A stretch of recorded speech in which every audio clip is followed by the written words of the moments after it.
We currently use 70% of our freshwater resources on the planet just for agricultural irrigation. And the reason we need that much irrigation water is because we've not paid attention to the biological health of soil. We've only used synthetic inputs. So biologically healthy soil would absorb, in fact, there's an example of a farmer near Bismarck, North Dakota, who has been using a cover crop mixture, as some farmers are starting to do now, which is a very important component of improving the biological health of soil over a period of time. And he points out that before he started managing his soil this way, his soil was capable of absorbing a ½ inch of water an hour. Now it's 8 inches of water an hour.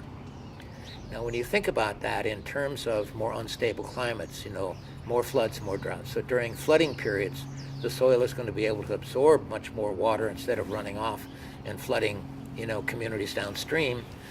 And during drought periods, that soil is going to have more moisture in it to sustain plant growth, etc. And then you get the benefits of the biologically healthy soil, which will require less fresh water. So instead of using 70% of our fresh water for irrigation, we could get down to maybe 30 or 40% of our fresh water.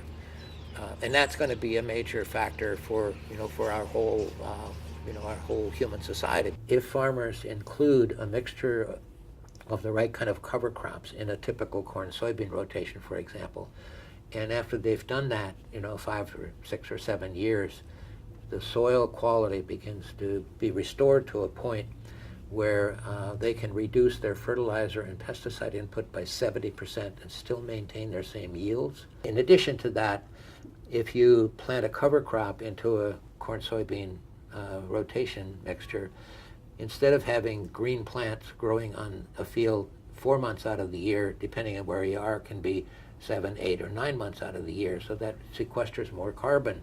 So it helps to begin addressing, the carbon sequestration issue. So there's a lot of things like that we're learning now and farmers are beginning to recognize that if you can cut your fertilizer and pesticide input by 70%, that's a money saver.